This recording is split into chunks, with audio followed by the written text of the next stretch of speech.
Ever think you can't see the wood for the trees? Sharon Horne, as you're supersizing and growing your business, Sharon Horne-Ellstrom here with a block of wood. Don't ask. And of course, it's Christmas time, so I have my handy dandy light up Christmas tree, which is obviously losing some liquid and sparkle. It's got to be 20, 25 years old. I've had it for a really long time, but it makes an awesome night light. Okay, today our idiom for supersize your business is can't see the tree. Oh, no. Start over. Can't see the wood for the trees. Now, this is slightly different than can't see the forest for the trees, but I think that they're probably related. This one I thought was interesting. It's got an interesting etymology, and we're dealing with moral obligation and is speaking in action. If actions speak louder than words, is speaking in action are the questions for our BU 365-day challenge today.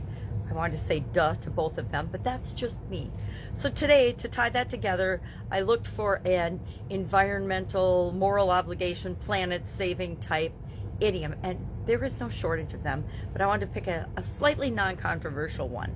So this one, although it's related to can't see the forest for the trees, and we've talked about that one at least once before, maybe more, this one actually comes from Bath, England, where there was a builder and an architect who built a concourse of houses in a neighborhood called Bath.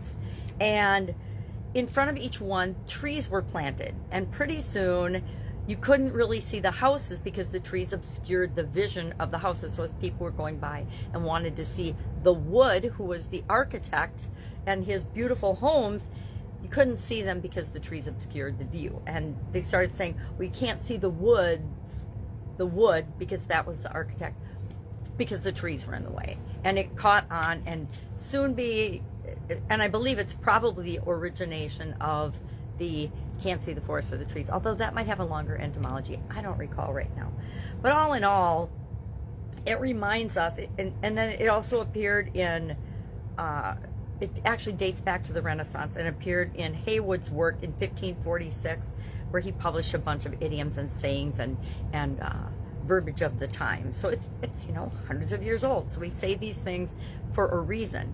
And this one reminds me, and I think it reminds us, that what we focus on, we create more of. So if we focus on the little minutiae in our business or the little things that are going wrong, we're going to get more of those. We're going to get more problems. If we focus on the problems instead of the solutions, we will amazingly find that we're having more and more problems. And I see this in businesses and in my own life and in the lives of other people around me. When I'm stepping back and I'm watching, if you start out the day in a bad mood, and I'm sure we've all experienced this as well, you get up, you stub your toe, or you oversleep, and you start your day off in kind of a negative slant.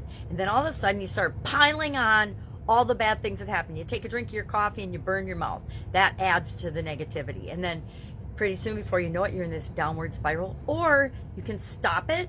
I always like to say cancel in my head, or shake it off, or do something physical, do a little jig or something. I know it's weird, but no one sees me.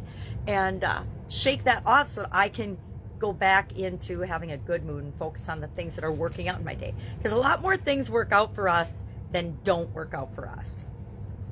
So what we focus on is where our energy goes. That's why it's so important to measure things that are important for your business. What we measure matters. We want to look at and consider the big picture, and that just because something's obscuring our view doesn't mean the answer isn't right in front of our face. Maybe we just need to remove the blocks that are causing us to not see what we need to see, so that we always know what to do next for our business. I like to use what I call a unit. It's just a little acronym for whenever I'm looking at something or looking at a problem and trying to decide what to do about it. I remember unit. Is it urgent? Is it necessary? Is it important? Or can I just trash it? Is it something that isn't going to matter 5 minutes from now, or a day from now, or a week from now, and I don't need to spend really any energy dealing with it at all? I like the T ones the best because I can just get them off my plate immediately.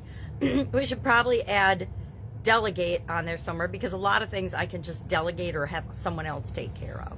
So love to know your experience with this particular idiom. Have you heard can't see the wood for the trees versus the can't see the forest for the trees? I've definitely used and heard can't see the forest for the trees as a demonstration of, hey, we need to pay attention to what we're paying attention to, dealing with other people and even reminding myself. But I don't know that I've ever said can't see the wood for the trees. I pretty much, this is a new one for me. All right, have an awesome day. I'll, of course, be with you tomorrow with another interesting idiom. At least I think they're interesting. What does it mean? Where does it come from? And how might you use it to grow and build and supersize your business right now? Have an amazing day. Bye.